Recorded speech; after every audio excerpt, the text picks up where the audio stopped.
Still making boring thumbnails for your YouTube videos? Not anymore. In this video, I'll show you how to create high-quality thumbnails using AI, and it's completely free. We'll follow 3 simple steps. First, find your thumbnail design. I found a thumbnail design I like. So the first step is to take a screenshot of it. Next, go to ChatGPT. Upload the screenshot and ask, "Give me an image generation prompt based on this thumbnail." My content is about the best free AI voiceover tool.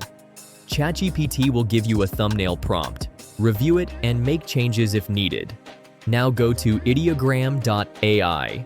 Set the image size to 16 by 9 since the default is 1 by 1. Paste your prompt and click Generate. It usually takes under a minute. Now your thumbnail is ready. If you're not happy with the result, tweak your prompt and try again. Ideogram gives you 3 free images every day, and the quality is excellent. If this tutorial helped you, make sure to subscribe to my YouTube channel for more videos like this.